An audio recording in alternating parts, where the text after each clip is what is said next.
ABP আনন্দর Facebook লাইভে আমি পার্থপ্রতিম ঘোষ। যে বিষয়টা আপনাদের জানাবার জন্য আমার বর্তমানে এই সময় আপনাদের সামনে আসা, সেটি হচ্ছে যে রাজ্য পুলিশের এসটিএফ দুজনকে গ্রেপ্তার করেছে। অত্যন্ত গুরুত্বপূর্ণ দুই গ্রেপ্তারি, এবং তাদেরকে বনগাঁতে গ্রেপ্তার করেছে। আপনারা নিশ্চয়ই দেখতে পাচ্ছেন। যে বিষয়ে আজকে জানাবো সেটি হচ্ছে বাংলাদেশে ওসমান হাদি খুন হয় গত বছর 12ই ডিসেম্বর, এবং সেই ওসমান হাদি খুনের ঘটনায় দুই অভিযুক্ত তাদেরকে গ্রেপ্তার করা হয়েছে। ওসমান হাদি বাংলাদেশে 12ই ডিসেম্বর ঠিক দুপুরবেলা 2:30 নাগাদ ফিরছিল যখন, তখন রাস্তার মধ্যে গুলি করে তাকে এবং গুলি করে খুন করা হয়। এবং সেই খুন করার পরবর্তীকালে ইতিমধ্যে বাংলাদেশ উত্তাল হয়েছিল। সেই ঘটনার পরবর্তীকালে দুজনের খোঁজে যখন বাংলাদেশে তাদের খোঁজ শুরু হয়েছিল, তাদের খোঁজ পাওয়া যায়নি। পরবর্তীকালে তাদের সন্ধান দেওয়ার জন্য একেবারে যে বিষয়ে অ্যাওয়ার্ড ঘোষণা করা হয়েছিল, এবং তার পরবর্তীকালে কিন্তু দুজনকে গ্রেপ্তার করা যায়নি বা ধরাও যায়নি। বেঙ্গল পুলিশের এসটিএফ, রাজ্য পুলিশের এসটিএফ এর হাতে দুজন গ্রেপ্তার হয়েছে।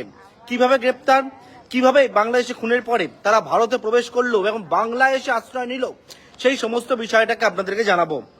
যে বিষয় সেটা জানা যাচ্ছে যে ওসমান হাদি খুনের ঘটনায় দুই অভিযুক্ত, তাদের খোঁজ যখন শুরু হয়েছিল তাদের নামে 50 লক্ষ টাকা পুরস্কার ঘোষণা করা হয়েছিল, এবং যে বিষয়ে তাদের দুজনকে চিহ্নিত করা হয়েছিল, যে দুজনকে সেই দুজনের সম্পর্কে বিভিন্ন জায়গায় ছবি, সেই ছবিও কিন্তু দেওয়া হয়েছিল, এবং তার পরবর্তীকালে সেই দুজনের কোনো খোঁজ পাওয়া যায়নি। বেঙ্গল পুলিশের এসটিএফ বা রাজ্য পুলিশের এসটিএফ তারা গতকালকে রাত্রেবেলা গোপন সূত্রে খবর পায় একটা, যে বনগাঁ সীমান্ত সেই জায়গায় দুজন বাংলাদেশি তারা অবৈধভাবে ভারতবর্ষে প্রবেশ করেছেন, প্রবেশ করে সেখান থেকে তারা রয়েছেন, এবং সেই মতো সেই খবর পাওয়ার পর দুজনকে প্রথমে আটক করে। কিন্তু প্রথমে যারা জানতে পারেননি যে এরা কারা, তাদের দুজনকে আটক করার পর যখন জানতে পারেন বেঙ্গল পুলিশের এসটিএফ, কারণ ইতিমধ্যে তাদের ছবি সার্কুলেট করা হয়েছিল, বিভিন্ন জায়গায় জানানো হয়েছিল, সেখান থেকে জানা যায় যে এই দুজন আর কেউ না, এই দুজন হচ্ছে একেবারে ওসমান হাদি খুনের ঘটনায় যে প্রধান দুই অভিযুক্ত, যার মধ্যে ফয়জাল করিম মাসুদ, যার বাড়ি বাংলাদেশের পটুয়াখালীতে, ফয়জালের ডাকনাম রাহুল, অন্যদিকে আলমগীর হোসেন, যার বাড়ি বাংলাদেশের ঢাকাতে।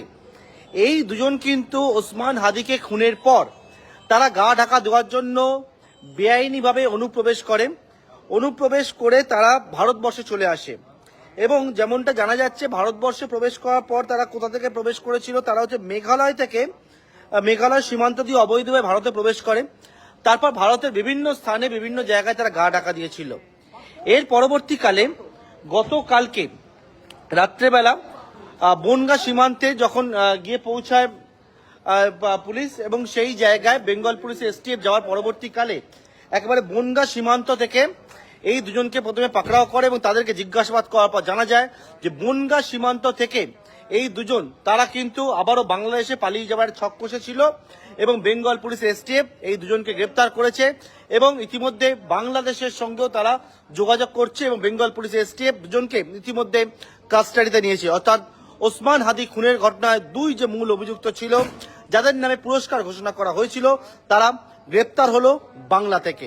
সুতরাং এই বিষয়টি জানাবার জন্য আপনাদের সামনে আমার এই ফেসবুক লাইভে আসা। পরবর্তীকালে যা যা তথ্য পাওয়া যাবে অবশ্যই আপনাদের সামনে আমি তুলে ধরবো। নমস্কার।